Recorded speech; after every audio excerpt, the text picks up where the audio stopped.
ሸገር ካፌ ሸገር ካፌ ሸገር ካፌ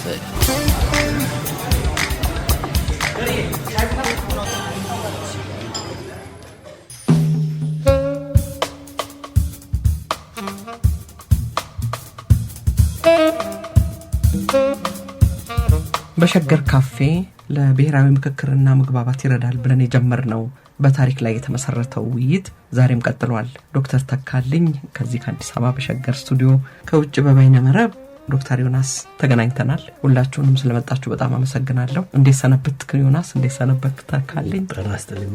ሰላም ናስተኝ እንዴት ናችሁ?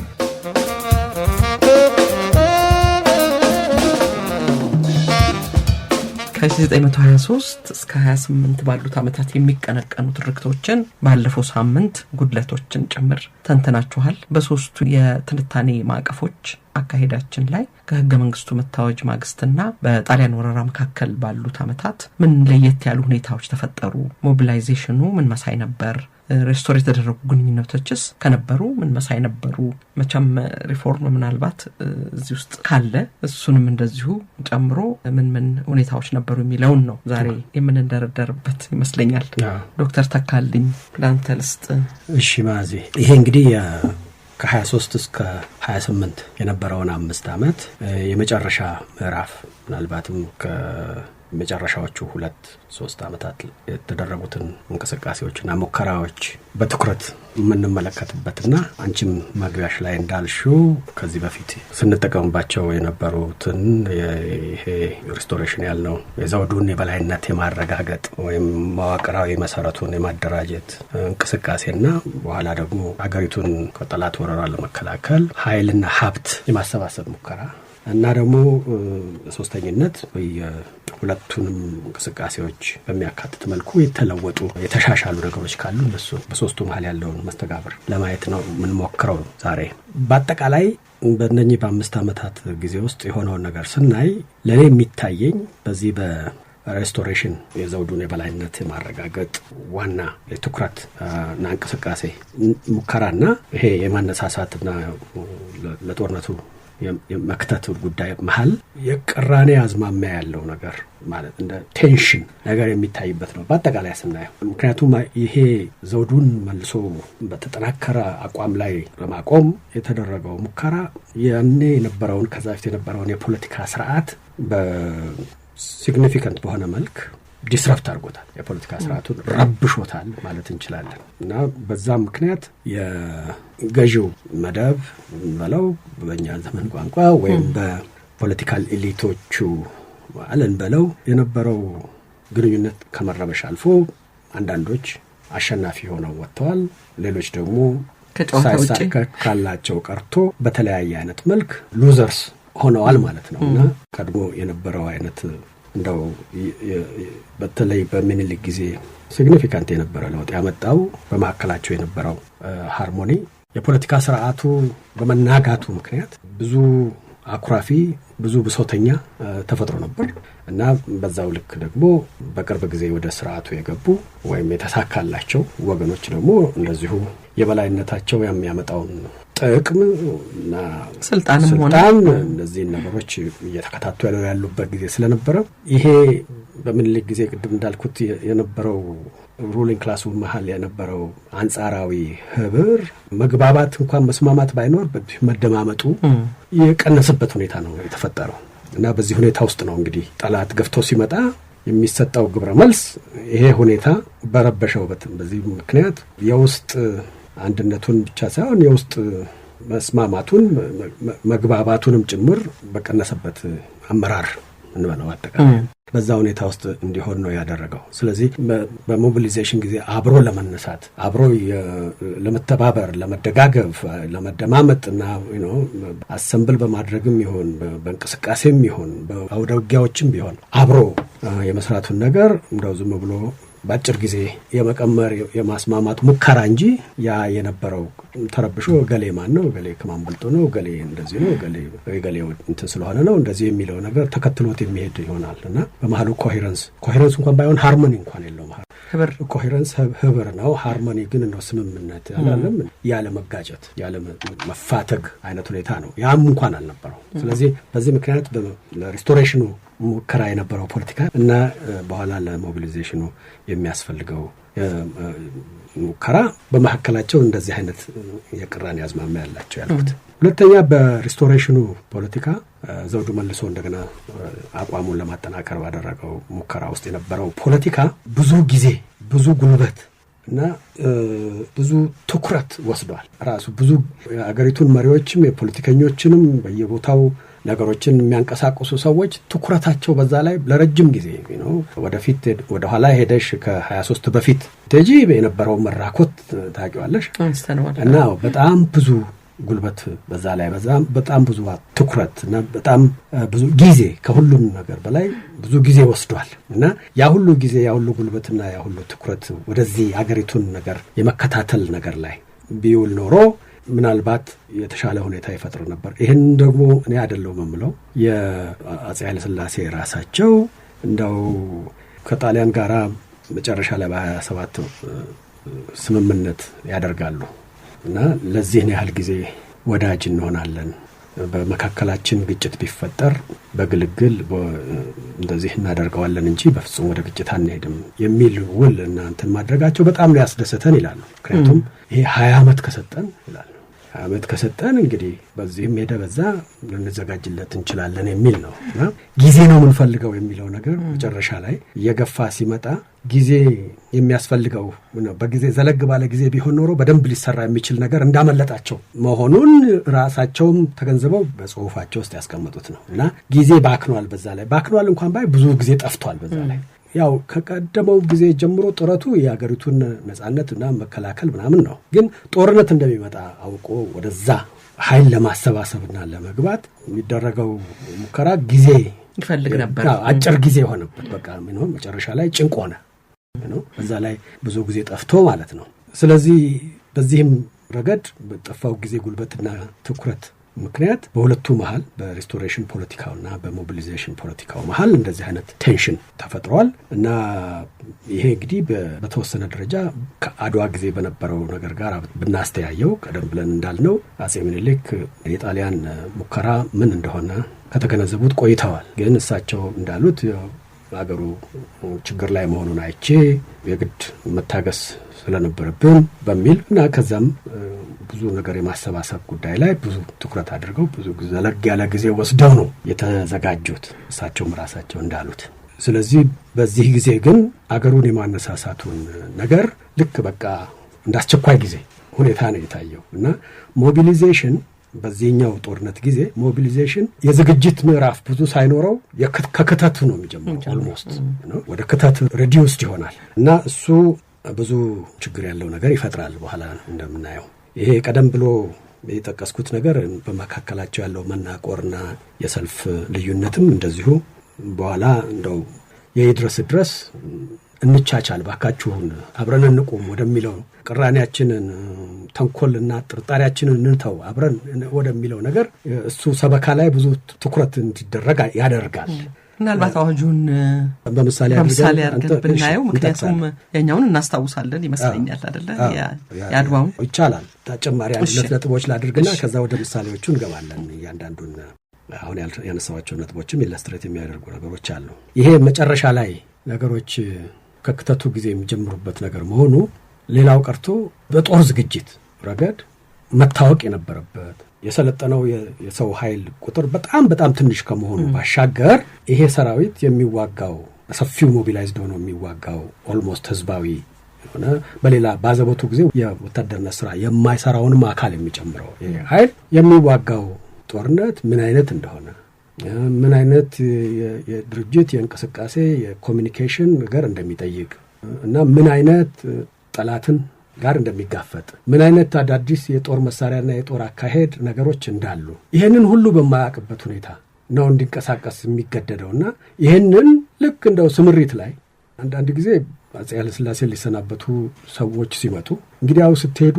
እንደዚህ ነው አካሄዳችሁ እንዲህ ነው መሆን ያለበት በአዋጁም ውስጥ ይላሉ በሞቢሊዜሽን አዋጅ ውስጥ የምናየዋለን እንደዛ ይላሉ። አንዳንድ ጊዜ ደግሞ በቃ እንግዲህ ተጠንቀቁ፣ ጠላት አውሮፕላን እንዲህ ሲመጣ እንዲህ ማድረግ ነው፣ ድንኳን ስትጥሉ እንደዚህ ነው፣ ስትሄዱም ደግሞ ይሄን ካያችሁ በዚህ በጉድጓዳው በዚህ በኩል ሄዱ፣ እንደው ዝም ብላችሁ እንደ ድሮ የጀግንነት ነገር ብቻ አይደለም፣ ዘዴ ይፈልጋል የዘመናዊ ጦርነት፣ እንደዚህ የሚሉት ነገሮች ባዘቦቱ ዝግጅት ቢደረግ ኖሮ ዘለግ ባለ ጊዜ ውስጥ ዝግጅት ይደረግባቸው የነበሩ ነገሮች ሁሉ የድረስ የጭንቅ ሰዓት ስለሆነች በዛ ሰዓት እንደ ሌክቸር ነው የሚሰጠው። እንግዲህ ወይም ለትላልቆቹ የጦር መሪዎች ወታደሮቻችሁን፣ ተከታዮቻችሁ፣ ሰዎቻችሁን ይሄን ንገሯቸው፣ ይሄን በዚህ ጉዳይ ላይ አደራ በሏቸው የሚል እንደው እንዳልኩት የግድ ስል የሚደረገው አይነት እንትን ነው እንጂ ዝግጅት ተደርጎበት ነው ታስቦበት ስልጠና ተሰጥቶ የሚደረግ ነገር አልሆነም። ለምን አብዛኛውን ጊዜ የወሰደው የሪስቶሬሽን የውስጥ ፖለቲካው ስለሆነ በዛ ረገድ የነበረው ትኩረት ብዙም እድል አልሰጠም በሚል ነው። እና እነዚህ ነገሮች አሉ። እና ግን እንደዚሁም ሆኖ ሞቢሊዜሽኑ በዚህ አይነት ድባብ ውስጥና በዚህ አይነት የጭንቅ ሁኔታ ውስጥ የተደረገ ስለሆነ ለዛ ጊዜ ያ ሁኔታ ግድ ያላቸው ብዙ የተደረጉ ሙከራዎች አሉ። ከዛ ከሪስቶሬሽን ፖለቲካ ጊዜ በጣም የተለዩ እንደምታስታውሱት በሪስቶሬሽን ፖለቲካ ውስጥ በሰፊው የሚሰበክ የነበረው የማዘመን፣ የለውጥ፣ የማሻሻል፣ የስልጣኔ እርምጃ ዋናው የመንግስት ትኩረት እሱ መሆኑ ነበር የሚሰበከው። ስለዚህ የቀደመ ብዙውን ነገር ባህላዊ የሆነውን የቆየውን ነገር መለወጥ ለምን እንዳስፈለገ በዚያም ምክንያት የሚደረገው ትግል ለውጡን በሚደግፉና ለውጡን በማይደግፉ ወገኖች መሃል እንደተደረገ አድርጎ ይባል የነበረው ነገር አሁን የግድ ሲልና ሰውን ማሰባሰብ ማነሳሳት በአጭር ጊዜ አስፈላጊ ሲሆን ያንን ይሄ የለውጥና የማዘመን እንትን ያለውን እንቅስቃሴ በሌላ መተካት ያስፈልጋል። ስለዚህ አሁን ልክ የጦርነቱ ነገር አይቀሬ ሲሆን ስለ ስልጣኔ ማውራት ነገር ይቆማል፣ ስለ ማዘመን የሚባለው ነገር ይቆማል እና የጥንቱን ነገር መለወጥ፣ አዳዲስ ነገር መልመድ ምናምን የሚለው ነገር ይቀራል እና ብዙ ወደ ኋላ ተመልሶ የዘነጋናቸውን ብዙም ግምት ያልሰጠናቸውን ወይም በብዛት ያልተቀነቀኑ ነገሮችን አንስቶ ሰውን መቀስቀስ እና መለወጥና ማሻሻል ሳይሆን የቀድሞውን ያለንን በታሪካችን ውስጥ ያለውን ታሪክን ራሱን ሞቢላይዝ ማድረግ በዛሬ በትላንትና በነገ መሃል ያለውንም ነገር እንደዚሁ አሰናስሎ የማቅረብ እነዚህን የሚሉ አዳዲስ ትርክቶች እና አዳዲስ አስተምህሮች፣ አዳዲስ ጽንሰ ሐሳቦች ሁሉና የጽንሰ ሐሳብ ትንታኔዎች ሁሉ ይመጣሉ። ስለዚህ ይሄ ሞቢሊዜሽኑ ቁርጥ የጦር አካሄድ ያለው ነገር ሲሆን አሁን ጠላትን በዛ ወገን አድርጎ በዚህ ወገን ኢትዮጵያውያንን በአጠቃላይ በማሰባሰብ ሙከራ ውስጥ የሚሰሩ አዳዲስ የትርክትና የአስተምሮት ትሮች አሉ እና እዛ ውስጥ ስለ ለውጥና ስለ ሞደርናይዜሽን ሳይሆን ስለ ቀጣይነት፣ ስለ ኮንቲኒዊቲ በተለይ ነጻነትን፣ ታማኝነትን፣ ክብርን እና አገራዊነትን፣ አገር ወዳድነትን፣ አርበኝነትን ከሁሉም በላይ አድርጎ የማስቀመጥ ጥረቶች ይደረጋል እና በጣም እነኚህን እንደው ትንሽ ዘርዘር አድርገን ብናያቸው ጥሩ ይመስለኛል። ምክንያቱም በእንደዚህ አይነት የችግር ጊዜ የጋራ ችግር፣ የጋራ ሁላችን የሚነካ ቀውስ፣ የመፋለስ አደጋ ያለው ነገር በሚመጣበት ጊዜ ብለናል ከዚህ በፊት ሞቢላይዝድ የሚደረገው ሀብትና ጉልበት ብቻ ሳይሆን ሞቢላይዝድ የሚሆነው አስተባባሪ ሐሳቦች፣ አግባቢ ሐሳቦች፣ የጋራ የምንላቸውን ነገሮች ባዘቦቱ ከዘነጋንበት ካስቀመጥናቸው ቦታ ፈልጎ አምጥቶ አዳዲስ ተጨማሪ ሐሳቦችንም አስገብቶ አብሮ በተቻለ መጠን አቀናብሮና አያይዞ የማቅረብ ሙከራዎች ስለነበሩ እነኚህ ምን መልክ ነበራቸው የሚለውን እንደዚህ ብዙ ሳናበዛ ባጭሩ ብናይ ከዛ ወደ ምሳሌዎቹ እንገባለን። አንደኛ የመጀመሪያው ረድፍ ያሉት የሚመስለኝ ያየኋቸው ከዛ ጊዜ የዛን ጊዜ ታሪክ ሳነብ ታሪካዊ ትርክቶች በጣም በከፍተኛ ሁኔታ ወደ ፊት ለፊት ይመጣል። የአገሪቱ ጥንታዊ ባለ ታሪክነት እና የአገሪቱ የ3000 ዓመት ታሪክ ያላት መሆኗ፣ አገሪቱ ሽማግሌ አገር መሆኗ በዛ ጊዜ ቋንቋ በአዋጅ ላይ የተጠቀሰው አገራችን ያችን የቆየች አገር መሆኗን የሚገልጽ እና ይሄ እኛ እኮ ዝም ብሎን ከሰሞኑ የተሰባሰብን አገር አይደለንም እና ይሄ ዝም ብሎ ማንም መጥቶ ሊወስዶ የሚችል አገር አይደለም የሚለው ነገር በሰፊው መቀንቀን ይጀምራል እና የጥንቱን ታሪክ እንደዚሁ በሰፊው ይነገራል፣ ይተነተናል በተገኘው አጋጣሚ ሁሉ ከእንትኑ ከተተዋጁ ጀምሮ። ሁለተኛ ደግሞ የቅርብ ጊዜውም ታሪክ the recent past እንደዚሁ ወደ ፊት ለፊት ይመጣል። ቅርብ ጊዜ የምለው እኛ አሁን በዚህ ውይይታችን የምንተነትነው የቅርብ ጊዜ 19ኛው ክፍለ ዘመን እና ከዛ ወዲህ ያለው ታሪክ ማለት ነው። እሱም ውስጥ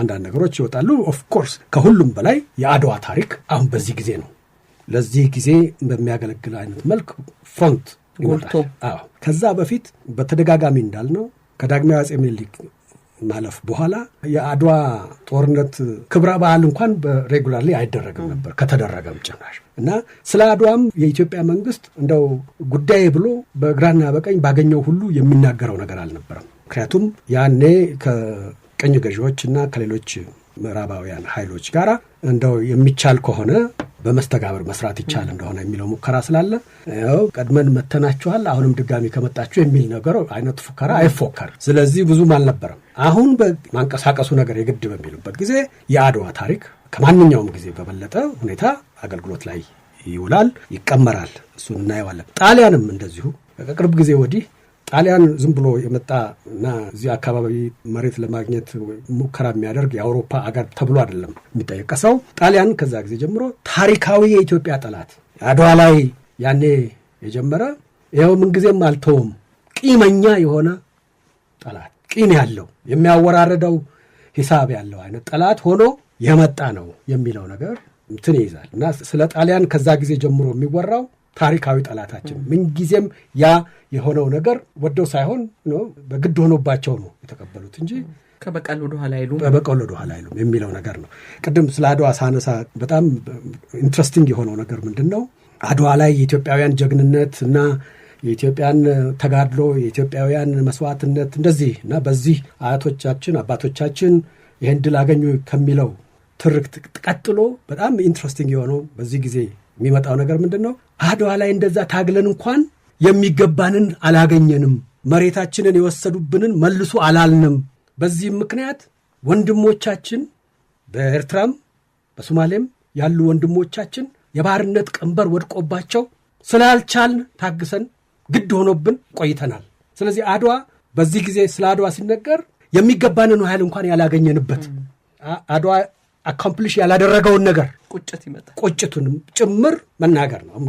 ምክንያቱም አሁን እኛ ከቅርብ ጊዜ ወዲህ ያዝነው አድዋ ማለት የድልና በቃ ያባረርንበት እነሱን የሚለው ነገር አላለም። በዛ ጊዜ ግን መነገር የጀመረው የአድዋ ታሪክ ምንድነው እንደ ይሄንን ሁሉ ተጋድሎ አድርገን እንኳን መልሱልን አላልንም። እንደውም መልሱልን በዛ ጊዜ ቋንቋ አልፈለግንም we didn't need it አላስፈለገንም ማለት አይደለም፣ ያንን ማለት አልቻልንም ማለት ነው።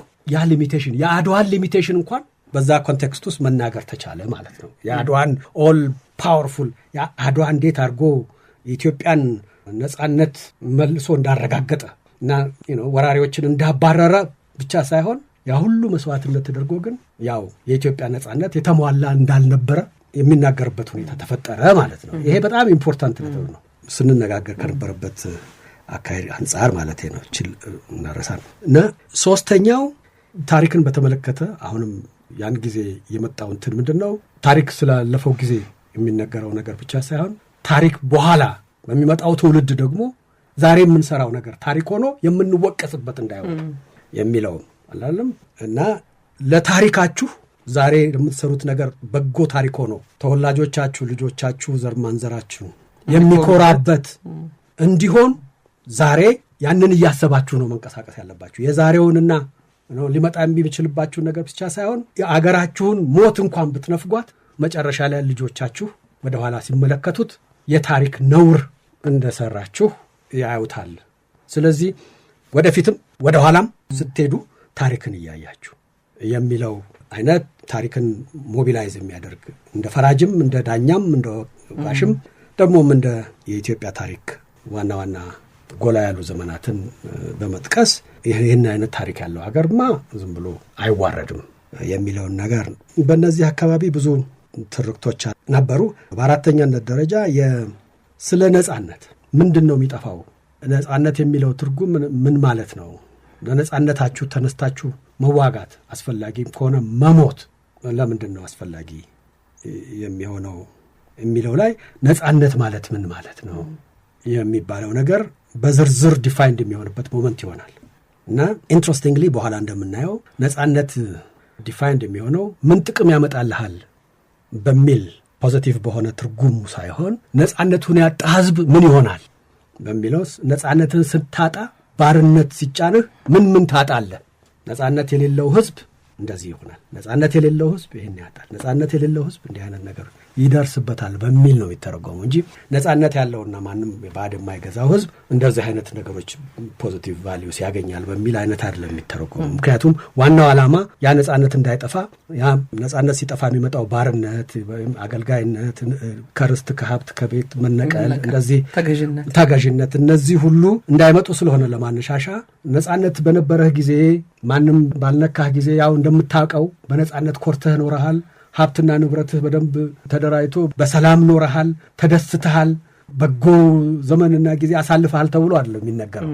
የኢትዮጵያ ህዝብ ያ ከዛ ይጠቀስለትና ያው ያኔ አድዋም እንደዚህ ተከላክለህ ባመጣኸው በማስቀረትህ ነጻነትህን ይሄን ጥቅም አግኝተሃል በሚል የሚዘረዘር ነገር አይደለም። አሁን ይህን ነጻነትን ብታጣ ግን የሚመጣብህ ኦልሞስት የባሰ ሊሆን ይችላል። አትሊስት ለተወሰኑ የአገሪቱ ክፍሎች ላለው ህዝብ ኢሚዲየትሊ ትርጉም ይኖረዋል በሚባለው አይነት መልክ የሚናገሩት ነው። በኋላ እናየዋለን ኤሌመንቶቹን እና እነዚህ እና ስለ ነጻነት የሚሞትላቸው ነገሮች ደግሞ ምንድን ናቸው? ከነጻነት በተጓዳኝ ሃይማኖት አለ፣ ንጉሠ ነገሥት አለ እና ባንዲራ አለ።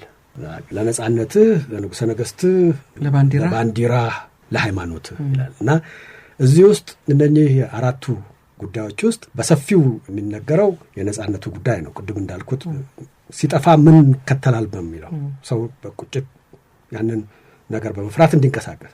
የሃይማኖት ጉዳይ እንደ ድሮ ቀደም ባለው ጊዜ ይሄ አንድን ሃይማኖት መርጦ ከሌላ ሃይማኖት ጋር አነጻጽሮ የሚነገረው ነገር ይቀርና ሃይማኖትህ በሚል ብቻ ነው፣ በጥቅሉ ነው። እንደው ታንጀንሻሊ ነው ሜንሽን እንደሚሆነው። ምክንያቱም የኢትዮጵያ ሰዎች ኢትዮጵያውያን የተለያየ ሃይማኖት እንዳላቸው ስለሚታወቅ ሃይማኖትህን ሲባል ነው ወደ ክርስትና ወደ ኦርቶዶክስ ክርስትና እንዳይተረጎም ይህንን ሃይማኖት የሚለውን ነገር በዝርዝር ድሮ ይገባበት እንደነበረው በሪስቶሬሽን ፖለቲክስ ውስጥ እንደነበረው ያንን የመተንተን ነገር ውስጥ አይገባም። ስለዚህ ታንጀንሻሊ ነው ሜንሽን እንደሚሆነው። ንጉሠ ነገሥትም እንደዚሁ ለንጉሠ ነገሥትህ ሙት ሲባል በዚህ ጊዜ ንጉሠ ነገሥት እንዲህ ስለሆኑ የእሳቸው ክብር መደፈር ያንተ ሞት ነው እንደዚህ አይባልም። በዚህ ጊዜ ንጉሠ ነገሥት የሚለውም ልክ እንደዚህ እንደ ሃይማኖት እንዳልነው ታንጀንሻሊ ነው ሜንሽን እንደሚሆነው።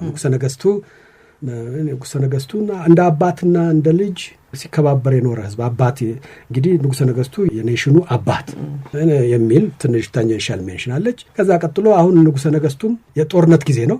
ክፉ ጊዜ ሲመጣ እኛም ከናንተ ጋር እኛም እንደ አንድ ወታደር እንዋጋለን የሚል ቃል ስለሚጨመርበት ንጉሠ ነገሥቱ ተዋጊም ነው። የሚሞትለት ብቻ ሳይሆን እሱም እሞታለሁ ብሎ የሚነሳ ስለሆነ የንጉሠ ነገሥቱ ጉዳይ ከእንትኑ ተለይቶ በንጽጽር ከፍ ብሎ የሚወራበት ጊዜ አይደለም። አሁን አብረን ነው የምንሞተው፣ አስፈላጊ ከሆነ ከናንተ ጋር ነን በተለያየ ጊዜ ብለዋል አፄ ኃይለ ሥላሴ። ስለዚህ ንጉሠ ነገሥቱም ጉዳይ እንደው ልዕልናው ይሄ በሪስቶሬሽኑ ጊዜ ባል የነበረው ይሄ ክብሩ ሞገሱን እንደገና መልሶ የማደራጀቱ ነገር በዛ ጊዜ ወራ የነበረው የንጉሠ ነገሥቱና የዘውዱ የበላይነት ልዕልና ትኩረት ተደርጎበት የሚባለውና አሁን የጦርነትና የእንቅስቃሴ ጊዜ በሚሆንበት ጊዜ የመሪና የተመሪ አብሮ ደግሞ የተዋጊ የመሆነው የኢትዮጵያም ትራዲሽን እንግዲህ ያው ንጉሱ ከሰራዊቱ ጋር አብሮ ስለሚገባ በዚህ ጊዜ አሁን ይሄንን የንጉሠ ነገሥቱን የበላይነት የሚሰብከው ነገር ብዙ አስፈላጊ አይሆንም። ትንሽ ቀነስ ይላል። ያው ለንጉሠ ነገሥት ሲል ይላል፣ ያው ለዘውዱ ለክራውኑ ወይም አንዳንድ ጊዜ ለአገሪቱም ሲምቦል ስለሆነ እንደዚህ በሚል በዛች ብቻ ነው እና ባንዲራ ደግሞ ያን ጊዜ አለ። ሰንደቅ ዓላማ ከሚለው ቃል ጋራ በፉክክር ነው የሚቀጥለው። ሰንደቅ ዓላማ ቀድሞ የሚንቀሳቀስን ሰራዊት በዓላማ ስር የማድረጊያ የማሰባሰቢያ ምልክት ነው። ባንዲራ ግን ቃሉም ኦፍኮርስ ከላቲን የሚመጣ ነው። በምን ጊዜና በምን ሁኔታ የኢትዮጵያውያን ሰንደቅ ዓላማ ወይም የሀገሪቱ ምልክት ስያሜ እንደሆነ የሚያከራክሩ ነገሮች አሉ። እዛ ውስጥ አንገባም። ነገር ግን ባንዲራ ያኔ ሲባል እንደው ሰው የምትሞተው ለባንዲራ ነው ሲባል ሰንደቅ ዓላማ የምትከተለው ነገር ነው፣ የሚያስተባብርና ስምሪት ላይ አብረህ የምትሄድ ምልክት አድርጎ የእንቅስቃሴና የመሰባሰቢያ ምልክት ነው። ባንዲራ ግን ይሄ አሁን ዛሬኛ ባንዲራችን ብለን የምንለው አይነት ነገር እንደ አዲስ እንኳን ባይሆን ብዙ ዝርዝር ተነግሮት ሰው ገና ለባንዲራ ስትል ሙት ማለትና በባንዲራ ስር ተሰባሰብ ባንዲራው የሚያሰባስብ አርማ ሆኖ በዛ ስር ተሰባሰብና ለባንዲራ ስትልሙት የሚለው ነገር ላይ በመሐከላቸው ልዩነት ስላለ ያንን ገና እንግዳ ነገር ነው የሚሳበው። ስለዚህ አዳዲስ ነገሮች ይመጣሉ እንዳልኩት ሁሉ አዳዲስ እንሳሳቦች ይመጣሉ። ስለዚህ ምልክቱ ራሱ ባንዲራ የባንዲራ ትርጉም ባንዲራ የሚሞትለት ነገር መሆኑ የማስረዳቱ ነገር ብዙ ንግግርና የብዙ አስተምህሮት የብዙ ሰበካ ውጤት ነው ሪፕሬዘንት የሚያደርግ ነገር ይሆናል። አዎ ግን በኋላ በሂደት ውስጥ ነው እንትን የሚለው እና አንድ ስቴጅ ነበር ይሄ የጦርነቱ ጊዜ የባንዲራን ትርጉምም እንደገና በሰፊው የሚተነተንበትና የምንነጋገርበት ሞመንት ይሆናል ማለት ነው። ከዛ በፊት ያለው ይሄ ባንዲራ የተለያየ አይነት አለው ለንጉሠ ነገሥቱ ይሄ ለእቴጌይቱ ይሄ ምናምን የሚባል ነገር አልነበረም። እንደ ብሔራዊ መዝሙር ሁሉ የተለያዩ አይነት ማርሾች አሉ፣ የወታደሩ አለ ምናምን። ይሄ ግን ለጦርነቱ ጊዜ ሞቢሊዜሽኑ ግድ የሚለው ዲስኮርስ ግን ባንዲራ እንደ ሃይማኖት ሁሉ እንደ ነጻነት ሁሉ እንደ ንጉሠ ነገሥቱ ሁሉ እነኚህ የሚሞትላቸው ለምንድን ነው የምትዘምተው? ለምንድን ነው የምታግዘኝ? ለምንድን ነው ለነኚህ ሲባል ይባልና ግን ከአራቱ ውስጥ በተለይ ነጻነት አደጋ ላይ ያለው ነጻነት አይደለም። ነጻነት በሚለውን ጉዳይ በዝርዝር በቀደም ዮኒም ነግሮናል። ይሄ የፍሪደም ጉዳይ የነጻነት ጉዳይ ከቅኝ ግዛት ኤክስፒሪየንስ ጋር የኢትዮጵያ ሕዝብ የቅኝ ግዛት ኤክስፒሪየንስ ስለሌለው በቅርብ ጊዜ ከኢትዮጵያ መሬት ተቆርሶ የተወሰዱ ግዛት ውስጥ ያሉ ወንድሞቻችን ያሉበት የባርነት ቀንበር ታውቀዋለ። ያ አይነት ሁኔታ ነው የሚመጣብን የሚለው ነገር ከዛ ጋር ተነስቶ ብዙ ማስተማር የነበረበት ነው እና ከታሪካዊ ትርክቶቹ ቀጥሎ እነዚህ በአጠቃላይ የሞራል ትርክቶች ልንላቸው እንችላለን። ከዛ የእሴት አስተምሮች አሉ። እንደ እሴት ደግሞ ጎልቶ የሚወጡ ነገሮች አሉ በዛ ጊዜ በተደጋጋሚ የሚባሉ እና በዛ ጊዜ ታማኝነት ለአለቃው፣ ጭፍራው ለአለቃው፣ ሎሌ ለጌታው፣ ለመንግስት ለንጉሠ ነገሥቱ፣ ለአገር፣ ለባንዲራ ታማኝ መሆን ሎያልቲ በሰፊው ነው የሚሰበከው። እንግዲህ ልብ በሉ ከዛ ጊዜ በፊት በነበሩ ጥቂት ዓመታት ውስጥ የታማኝነትና ጉዳይ የሚረብሹ ብዙ ነገሮች ሆነዋል። አለቃ ከጭፍራው ይለያያል። ያኔ የፖለቲካ ፉክክር ጊዜ አልነበረም። በዛ በፉክክር ጊዜ ውስጥ ብዙ ነገር ተፋልሷል። ስለዚህ አሁን የሚያስፈልገው ደግሞ ያንን የተፋለሰ ነገር መልሶ ማስተካከል ያስፈልጋል ለሞቢሊዜሽን ለዚህ ጊዜ። ስለዚህ ይሄ ታማኝነት ቅር የሚል ነገርም ነገር ቢኖር አሁን እሱ ይቀርና እስከ መጨረሻው ድረስ አብሮ አንዱ አንዱን ተከትሎ አንዱ አንዱን አምኖ መሄድ አለበት። መተማመን በሌለበት ሁኔታ ውስጥ ወደ ጦር ሜዳ መሄድ በጣም አስቸጋሪ ነው የሚለው ነገር ስላለ በዛ በኩል አርበኝነት እዛ ጊዜ አርበኝነት እንደዚህ አብሮ መቆም አብሮ አንድ ላይ መቆም ቂም እና ጥላቻን ማስወገድ ለአገር ሲባል ነው ፉክክርን ማስወገድ እና በጠላት ፊት አብሮ መቆም የሚያስፈልገው አገር ስለሆነ ለዛች አገር የግድ ስለሚል የአርበኝነታችን የሚጠይቀው ግድ የሚል ነገር ነው ሲል የአርበኝነት ኤሌመንት እነኚህን ሞቲቭስ እነኚህን ቫሊዩስ የሚሰብክ ብዙ አይነት የሀሳብ ልውውጥ ነበር። ወንድማማችነት አሁን በኋላ እናየዋለን። በየቦታው ስትንቀሳቀስ ከዘረፍከው ህዝቡን በየመንገዱ ስትሄድ ከዚህ በስተቀር ከዘረፍከው ካነሳበት ወንድምህን መግደልህ ነው። እንደ ቀድሞ ሰራዊት ስንቅህን ከዚህ አንሳ ይባል። አሁን ይህን ካደረክ ወንድምህን እንደገደልክ ወቅ የሚል ፍሬዝ ሲመጣ ወንድማማችነት አን ኢምፖርታንት ቫሊዩ ነው ማለት ነው። በኢትዮጵያውያን መሃል ክብር ለሀገር መሞት ለታሪክ መሞት አይደለም ሞት አይደለም ክብር ነው። ዝንተ ዓለም የሚታወስ ክብር ነው። ስለዚህ ለሀገር መሞት ክብርን መቀበል ነው። የዘላለማዊ ክብርን መቀበል ነው እና ሞትን ከሁሉም በላይ አድርጎ የመጨረሻው አድርጎ የማየት ነገር ትክክል አይደለም የሚል ነው። ሞትም አለ፣ የሞት አይነት አለው፣ ብዙ አይነት አለ። ሞትማ ይሞታል በሁሉም ነገር፣ በመንደር አንጓጓሮ፣ በጉንፋንም በምንም ይሞታል። ለሀገር መሞት ግን አለመሞት ነው፣ ዘላለማዊነት ነው፣ ከሞትም በላይ ነው። ሞትን ማሸነፍ ነው። ሞትን ማሸነፍ ከተቻለ የሚቻለው ለሀገር በመሞት ነው። ይህምና ክብር ነው። የሀገሪቱንም የባለቤቱንም የግለሰቡንም ክብር ከፍ አድርጎ የሚያስቀምጥ። ስለዚህ እነኚህ ታማኝነት፣ አርበኝነት፣ ክብር እና ከታሪክ ተወቃሽነት ቅድም እንዳልነው መዳን፣ እነዚህ የሚሉት ወንድማማችነት፣ እነዚህ በጣም በገነው በተደጋጋሚ የሚነገሩ እሴቶች ናቸው እና በእነዚህ አካባቢ እንግዲህ ይሄ ቅድም እንዳልኩት መነሻ የሚያደርገው ምንድን ነው? በአጭር ጊዜ ውስጥ በተቻኮለ ሁኔታ ብዙ ጊዜ የጠፋበት ነገር የተባከነ ነገር እንዳለ በሚል ኢትዮጵያውያንም መልሶ ለማሰባሰብ የተለያዩትን በዛ በመናቆሩ ጊዜ የተፋለሰውን ነገር ሁሉ አልፈነው አብረን መቆም አለብን ለዚህ ጉዳይ ብሎ ማሳመን፣ ማስተማር፣ መስበክ አስፈላጊ ስለሆነ እና ኢንተንስሊ ወደዚህ ጉዳዮች ውስጥ ይገባል ለማለት ነው እና ወደ ሌሎቹ ከመሄዳችን በፊት አንዳንድ ዮኒ የሚለው ነገር ካለ ከዛ በኋላ ወደ ምሳሌዎቹም እንገባ እንችላለን። በጣም ጥሩ ነው። ወደ ጦርነቱ ጣሊያን እንደሚመጣ እርግጠኛ አልነበሩም። 50-50 ነበሩ አይደለ? ምናልባት ወደዛ የምትመጣ ከሆነ ለዚህ ጋር አላውቅም። ግን አስቸኳይነቱና አጣዳፊነቱ የመጣው አውሮፓ በራሱ እየተረበሸም ስለነበር እርስ በርሱም ወደ መዋጋት መሳሪያ ወደ ማከማቸት የአውሮፓ ጦርነት እርስ በርሱ ራሱ ኮንሱም ሊደረግ የሚችል እና ሊግ ኦፍ ኔሽን ወይ ሊቆም ወይ ሊፈርስ ያ አሻሚ ነገር ውስጥ ነበሩ ይመስለኛል። ምክንያቱም የአፈወርቅ ገብረ ኢየሱስን ደብዳቤዎች ስናይ በየቀኑ በየጊዜው ነበር የሚጽፈው እና አሁን ዛሬ ጀርመን ይህንን አደረገ፣ ጣሊያን እንደ አውሮፓ በቃ አብዳለች፣ ለይቶላታል፣ ኢትዮጵያ እንደ ዋርካ መስላት አየች እያሉ በየቀኑ ይጽፉ ነበር።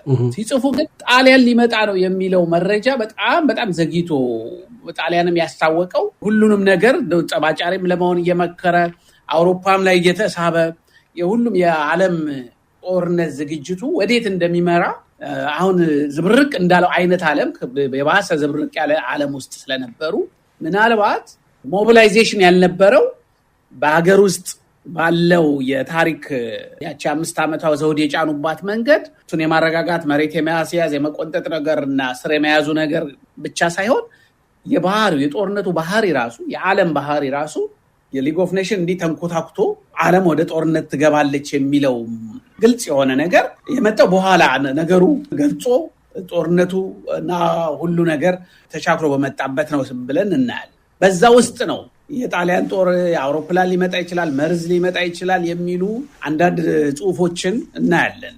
አሟሟት ለአርበኝነት ብትሞትም ለሀገር ብትሞትም ግን እንደ ሳትራት ዘላ አትግባ፣ በታረደ መሬት ውስጥ ግባ። የታረደ መሬት ምሽግ መሆኑን አላውቅም ነበር። ምሽግ ውስጥ እዛ ውስጥ ገብተህ መተኮስ አለብህ፣ አንድ ላይ መጓዝ፣ የጦር ስልት የሚመስል የውጊያ ስልት የሚመስሉ ጽሁፎችንም እናገኛለን በየቦታው ከተለያዩ ሰዎች የሚጻፉ።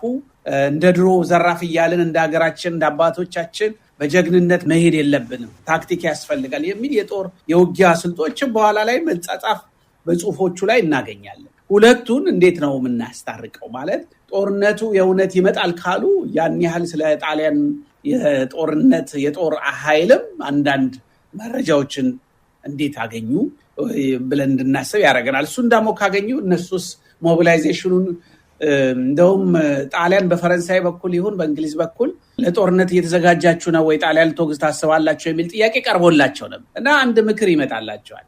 አይ እየተዘጋጀን ነው ለጦርነት ብንል ሊወጉኝ ነው ብለው ቀድመው ጦርነት ያውጅብናል። አልተዘጋጀንም ብንል ደግሞ በቃ አልተዘጋጁም ብሎ እንደገና አሁኑ ለኛው መርዶ ይሆናል። ስለዚህ በትግራይ አካባቢ ለደጃች ጉግሳ ነው ጦርነት ሰጣችሁ፣ መሳሪያ ሰጣችሁ፣ ጸብና ሰው እንዲሞት አርጋችኋል ብለን በሱ አዝነናል የሚል ደብዳቤ እንጻፍላቸው ብለው ምክክሮች የያዙ ሰነዶች አይቻለሁ። ምንድነው ጣሊያን በተለያየ መልኩ የኢትዮጵያ ሞቢላይዜሽን መኖር አለመኖሩን ቼክ የማድረግ ሙከራዎች ያደርግ ነበር። እነሱም እንዴት እንመልስለት፣ እኛ አሁን ተዘጋጅተናል ብንለው ሳንዘጋጅ ተዘጋጅተናል ማለታችንም ሌላ መልእክት ይሰጣል።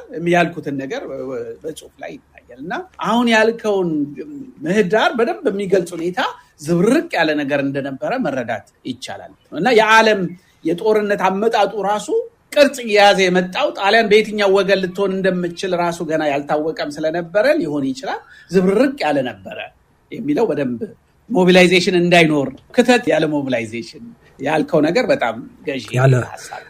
አዎ እንግዲህ በተደጋጋሚ እንዳልነው የሆነ በዛ ጊዜ የክተት አዋጁ ሲታወጅ ጭምር በኋላ ሁለተኛው ዓለም ጦርነት ተብሎ የመጣው ጦርነት ይጀመራል የሚል ሐሳብ አልነበረም። ኢትዮጵያ የምትወረረው በ28 ነው።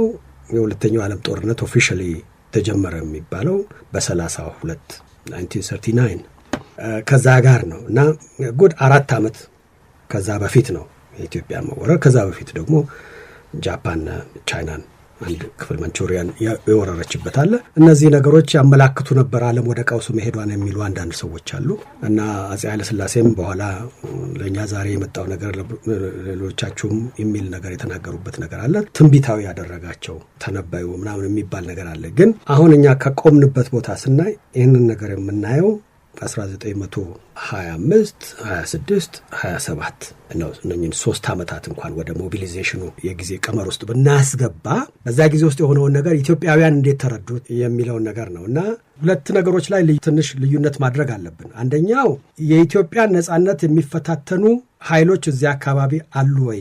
የኢትዮጵያን ነጻነት እንዴት አድርገን ነው የምንጠብቀው? እንዴት ነው ከአደጋ የምንጠብቀው የሚለው ነገርና አሁን በጦርነት ውስጥ የምትሄድበትን አዝማሚያ አይተን ሁኔታውን ከዛ አንጻር እንዴት ካሊብሬት እንደምናደርግ ማሰብ አለብን የሚሉት ነገሮች መሃል ልዩነት አለ። እዚህ ጋር በተደጋጋሚ እንደሚሉት ጣሊያን ምንጊዜም አልተኛችልንም የሚለው ነገር ያኔም ነበር። ያኔ የዓለም ጦርነት ይምጣ ጣሊያን እዚህ ትግባ እዛ ትግባ ሳይታወቅ እንኳን ጣሊያን ሶስቱም በተለይ እና ሌሎች ኃይሎች የኢትዮጵያን ነጻነት እንደው በቁጭትም ጭምር መፈታተን የሚፈልጉ ኃይሎች እንዳሉ ያውቁት ነበር እና አንዳንዴ በግልምጫ ቋንቋ ይጠቀሳል። በቀደም እንዳልነው ራስ ምሩ እንደሚናገሩት ይገላምጡ ነበር ጣሊያኖቹ። ግን ምን እናርግ እንደዚህ የሚል ነገር አለ እና ይሄን የማወቅ ነገር አለ። ነገር ግን የነበረው ነገር ምንድን ነው? ጦርነት ይመጣል አይመጣም የሚለው ብቻ ሳይሆን ሪሊ ይሄ ነገር ኢሚዲየትሊ አደጋ ሆኖ ይመጣል ወይ? መቼ ነው የሚመጣው? ከመጣም የሚለው ነገር ላይ በደንብ በየቦታው የሚያሰጉ ነገሮች ቢኖሩም ጣሊያኖችም ባደረጓቸው አንዳንድ የመሸፋፈን ዲፕሎማሲ ሙከራ ምክንያት በተለይ ኢትዮጵያ በመንግስታት ማህበር ውስጥ አባል ሆና በዛ የዓለምን ሰላም ለማረጋገጥ በተቀመጡ የቃል ኪዳን አንቀጾች እና በዛም ውስጥ ተገዥነን ብለው ሁለቱም ወገኖች እስካሉ ድረስ ያ ጊዜ የሚሰጥ ፋታ የሚሰጥ እድል የሚሰጥ ማምለጫ በር የሚሆን ነገር የሚለውን ነገር ማሰባቸው እንዳለ ሆኖ እንደውም እሳቸው ራሳቸው በራሳቸው ቋንቋ እንደሚናገሩት ይህንን ከልክ በላይ አምነነው ነበር ይላሉ። የጋራ ደህንነቱ ኮሌክቲቭ ሴኩሪቲ አምነነው ነበር እና አንደኛ በአንድ ህግ እንገዛለን ብለናል፣ ሁለተኛው እኛም ደግሞ ወዳጅነን ብለን ቃል ኪዳን ተግባብተናል፣ ተፈራርመናል። ስለዚህ ይህንን በማሰብ ሶስተኛ ጣሊያን የሰለጠንኩ ሀገር ነች ትላለች እና ሌላው ቀርቶ የሰለጠነ ሀገር ጦርነት ሳያውጅ እንኳን ሰው ላይ ወታደር አያዘምትም። ጣሊያን እንደውም ጦርነት ሳያውጅ ነው ኢትዮጵያ ላይ ወታደሩን ያሰማራው እና ደግሞ የገባነውን ቃል ኪዳን የምናከብር ሀገር ነን እኛ። ጣሊያን እንደዚህ ቃል ኪዳኑን እንትን ብሎ በሸፍጥ በተንኮል የሚሰራ ያልሰለጠነ ሀገር መሆኑን አናውቅም ነበር ይላሉ። ይሄ ሁሉ እሳቸው አታሎን ነበር ባይሉ እንኳን ይሄንን እነዚህን ነገሮች በማሰብ ጦራችንን በጊዜ ወደ ግንባር አላስተማራንም። በዚህም ምክንያት እንደ አድዋ ላይ ጠላት ፈንጂ ሲያዘንብ በሴቶችና በህፃናት ላይ የደረሰው ነገር እኛ ሳንደርስላቸው የሆነ ነገር በመሆኑ ጉዳት ደርሷል የሚል የቁጭት እና ደግሞ በተወሰነ ደረጃ እኛ ይህንን ነገር አምነነው ነበር። ቢያንስ እቺ 20 ዓመት ድረስ ወዳጅ ነን የሚለው ነገር ጊዜ የሚሰጠን ነገር መሆኑን አይተን ብዙ ማድረግ የሚገባንን ነገር ሳናደርግ ሁሉ ቀይተናል ይላሉ። በሌላ በኩል ይሰራል ብለን አስበናል ይላሉ። ሌላው ደግሞ አሁን ሁለት አገነት ጦር ትምህርት ቤት ከዝመና ጋር አብሮ የሚመጣ ነገር ነው አይደል? ግን አጭር ጊዜ ነው እሱ አጭር ጊዜ ነው። ቱ ሊትል ቱ ሌት የሚሉት ነገር ነው ፈረንጆቹ የሆነው ነገር። በሌላ በኩል ይሄ በዚህ ውስጥ እንጠለላለን ለጊዜው የሚለው ነገር እንዳለ ሆኖ እነ አፄ ኃይለ ሥላሴና ደጋፊዎቻቸው የኢትዮጵያን የጦር ዝግጅት አቅም በሚገባ መገምገም ችለው ነበር እና ይላሉ እንግዲህ ጦር መሳሪያ የለንም እኛ፣ ጦር መሳሪያ የሚያመርት ኢንዱስትሪ በአገራችን የለም፣ ጦር መሳሪያ እንዳንገዛ ብድር ገንዘብ ፈልገን ብድር የሚሰጠን አጣን እና በኋላ ያቺን እንትን ከጣሊያን ጋር ተዋውሎ አውሮፕላን አይግባ እንጂ ሌላው ይግባ ተብሎ እንኳን የተገዛው መሳሪያ ጅቡቲ ደርሶ የፈረንሳይ አገሩ ገዢ አይ በአውሮፕላን ይጫን አይጫን፣ አይ እኔ ከፓሪስ እስካልተነገረኝ ድረስ በባቡር አይጫንም ብሎ እዛው አስቀምጦት ጦርነቱ በቃ እሱ ሲጠባበቁ ቆይተው አዲስ አበባ እንግዲህ እሱም አልደረሰም ነው ወደ ጦርና በኋላ ቆይተው ጣሊያን ወደ መሀል ሀገር ከግራና ከቀኝ እየገባ ሳለ በቃ አሁን ይላክላቸው ተብሎ ሲላክ ያ ጦር መሳሪያ መንገድ ላይ ጣሊያኖች ወረሱት። ጣሊያንን ለመከላከል የተገዛው መሳሪያ ኢትዮጵያውያን እጅ ሳይደርስ ጣሊያን እጅ ወደቀ በፈረንሳዮች ተንኮልና ትብብር ምክንያት እና ሪያሊዝምም አለ ለማለት ነው። ሪያሊስቲክ የሆነ ግንዛቤ አለ። ዝም ብለን ደርሰን ሆይ ብንለው አሁን አልተዘጋጀንም። ህዝባችንን ጭራሽ ምን አባቱ ይምጣ እንደገና እናስተምረዋለን ምናምን የሚለው ነገር የጀግንነቱ ነገር እንዳለ ሆኖ የአሁኑ ጦርነት የዚህ ዘመን ጦርነት የጀግንነት ብቻ ጉዳይ አይደለም። የዝግጅት፣ የትጥቅ፣ እነዚህ የስልጠና ነገሮች አሉ። በዚህ ረገድ ስቲል ብዙ ችግሮች አሉብን ብለው ይህንን ያውቃሉ ከመጀመሪያውም ጀምሮ። ስለዚህ አንተ ያልከው ነገር እንዳለ ሆኖ የዓለምን ሁኔታ የማንበብና እዛ ውስጥ ያሉት ተስፋም እንደዛ ነገር ቢሆን አይዲያሊዝሙ ያ አይዲያሊዝም ካል ነው ያ ቢኖርም ሪያሊዝምም አለው። የሀገራችን ውስጥ እነዚህ አይነት ሊሚቴሽንስ አሉ የሚለው ነገር እና ይሄን አንዳንዴ ያንን አምነን ብለው ቢጽፉም ምናልባት አፄ ኃይለ ሥላሴ ይህን የጻፉት በስደት ላይ ያሉ ነው እና ምናልባት በስደት ሆነው ይህን መጽሐፋቸውን የጻፉ ጊዜ ሕይወቴና ኢትዮጵያ እርምጃ ያን መጽሐፍ በጻፉ ጊዜ አንተ ያልከው ይሄ የዓለም ጦርነት ሁኔታ ተለዋውጦ እኛ ያንን በማመናችን እንዲህ ተጎዳን፣ አሁን ግን ዓለም እያየው ነው የሚለውን ነገር ለዛ ኦዲየንስም የሚታሰብ አይነት ጽሁፍ ነው የሚጽፉት። እችን እነዚህን አይነት ኤሌመንቶች እንደዚህን አይነት እኛ እኮ ይህን አምነን የሚለው ነገር ተሞኝተን ማለታቸው ሳይሆን ከእናንተ በፊት የዚህን አስፈላጊነት አይተን ነበረ ለማለት በሚል ነው። ስለዚህ ኦዲየንሱና ኦተርሽፑን ማምታታት ለኢትዮጵያ ሕዝብ በዛ ጊዜ በ28 የተባለው ነገር አለ አዋጅ ነገሮች አሉ። ከዛ ውጭ ግን ከዛ በኋላ የተባሉት ነገሮች እንዴት እነዚህን ነገሮች ማመን በኋላም ደግሞ ኢትዮጵያ በዚህ ጎልታ ትወጣ ያለ አፄ ኃይለ ሥላሴ በራሳቸው በዚህ በኮሌክቲቭ ሴኩሪቲ እንትን ውስጥ እና ከዛ ጋር ተያይዞ የሚታይ ነው እና አንተ ያነሳው ነጥብ ትክክል ነው። ነገር ግን ሁል ጊዜ ወደ ኋላ እንሄድና ከውስጥ ወደ ውጭ ስናየው ይሄ ኢትዮጵያውያንን ማስተባበሩ ጉዳይ ላይ ሞቢሊዜሽን ጉዳይ ላይ ግን በአጭር ጊዜ ውስጥ ትኩረት የተደረገበት በቃ እንደውም መጨረሻ ላይ አፄ ኃይለ ሥላሴ እኮ እንግዲህ የሚቻለውን ያህል ሀገራችን መከላከልና መሞት አለብን የሚቻለውን ያህል ብለው ነው ወደ ጦር ሜዳ የሚሄዱት እንጂ ድል እናደርጋለን ወይ እንደዚህ ነው አቅማችን እንትን ነው ምናምን አይደለም። የተቻለውን ያህል አስፈላጊ መሞት ይሄ ሊሞትለት የሚገባ ሀገር ነው። የመኖርና ያለመኖር የግለሰብ ጉዳይ አይደለም።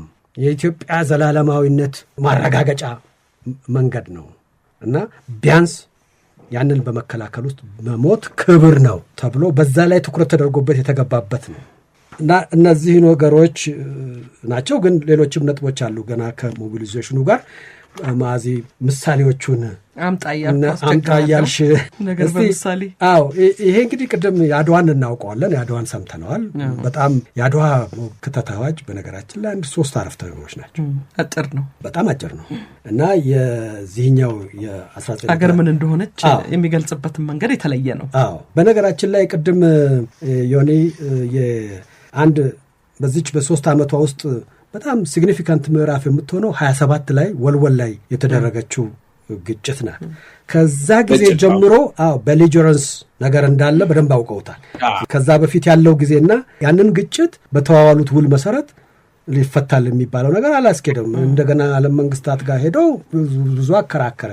ከዛ ጊዜ በኋላ ነገሩ የከረረ የማይቀር ነገር ነው። ተቋሙም ደግሞ ጥርጣሬ ሊግ ኦፍ ኔሽን የሚወስነው ውሳኔ ማዕቀብ መጣሉ የተለያዩ ነገሮች እንደው የአፒዝመንት የምንለው በዓለም ታሪክ ውስጥ እነዚህን የተወሰኑ ሀገሮች መስዋዕት አድርጎ ሰላም ለማግኘት የተመኙ የአውሮፓ ሀገሮች ነበሩ አይደል? በሊግ ኦፍ ኔሽን እሱን ራሱ ገልጦ የወጣበት ሁኔታ አንዱ የወልወል ያልኩ ጉዳይ ነው። ቅድም ያልከው በጣም ኢንትረስቲንግ ነው። አፈወርቅ ገብረኢየሱስ ከሚጽፉት ልኮት ሪፖርት ቴሌግራም ተነስቶ አፄ ኃይለ ሥላሴ የሚሉት ሌላ ነገር ከ25 ዓመተ ምህረት ጀምሮ 3 ዓመት ጣሊያን ወደ ኤርትራ እና ወደ ሶማሌ ወታደርና የጦር መሳሪያ አውሮፕላንን ጨምሮ እንደሚያጓጉዝ አውቀን ነበር ይላሉ። የተደበቀ ነገር አይደለም። ግን ሆፕ አጌንስት ሆፕ ጦርነቱን አፈወርቅ ገብረ ሲጽፉ ህዝቡና አንዳንድ ሰዎች ጦርነት ወደ ኢትዮጵያ ላይ እንዲታወጅ ይፈልጋሉ። ግን ታላቁ ሞሶሎኒ ከኢትዮጵያ ጋር ጦርነት አይፈልግም፣ ጦርነቱ በአውሮፓውያን መካከል ነው የሚሉ አንዳንድ ጽሁፎች የሆነ ቀን መረጃቸው ያንን ይመስላል። ሌላ ቀን ደግሞ ይቀየርባቸዋል። በጣም ጽፈው እየተሞተውታችሁ ነገሩን እንድታብላሉት ነው ብለው የተለያዩ በጣም ጥሩ ዲፕሎማት እንደነበሩ የሚያሳይ እንዳንሳሳት ዞሮ ደግሞ ያው አፈወርቅ ገብረኢየሱስ ወዴት እንደሚሄዱ ታውቃለህ አይደል? እናያለን። ግን እዛ ወቅት ላይ አሁን በኋላ ላይ እንደዚህ የሚሆኑ አይመስልም። ጽሁፋቸውና ውጥበታቸው በጣም ለኢትዮጵያ ቀናይ ጦር መሳሪያ እያጓዙ ነው የሚለውም ከዛ ነው የሚመነጨው። ትክክል ነው። እንደውም በጣም የሚያሳዝነው በሮምም በፓሪስም የኢትዮጵያ ሚኒስትሮች የነበሩ ሰዎች በጣም በሰፊው የዲፕሎማሲ ትግሉንም የዝግጅቱንም ነገር በመጎትጎትም ብዙ ነገር ያደረጉ ሰዎች መጨረሻ ላይ የጣሊያን ወገኖች ይሆናሉ፣ ከጂ ይሆናሉ ማለት ነው። ቃሉ አጠቃቀም ይቅርታ ይደረግልኝ እና አይ ታሪክ ምን ሊነግረን እንደሚችል አላውቅም። አሁን በዚች ውስጥ የምናያቸው አፈወርቅ ገብረ ኢየሱስ እዛ ሰነዳቸው የሚጽፉት የዲፕሎማሲ ሚስጥራዊ ደብዳቤዎች በቃ ቁመናቸው ይሄን ይሆናል። ታሪክ ያው አሁን እኛ ከዚህ ሆነን ስለምናየው ወደኋላ ሄደን እዚህ ጋር ይሆናሉ ልንል እንችላለን። እዛ ውስጥ እስከ ይሄ የሞቢላይዜሽን የምንለው ዘመን ውስጥ ግን ከሞቢላይዜሽን ጭልጥ ብሎ ጦርነቱ ከመጀመሩ በፊት ግን ትልቅ ስራ ሲሰሩ የነበሩ ሰው ነበር። ያ ድራማቲክ ደግሞ ያው እንዴት እንደሚሆን እንግዲህ በኋላ እንመጣበታለን። ሪስቶሬሽን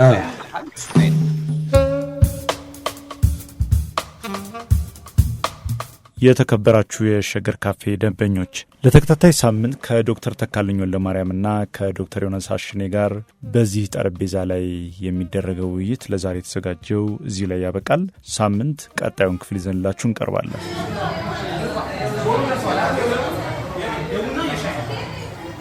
ሸገር ካፌ ሸገር ካፌ ሸገር ካፌ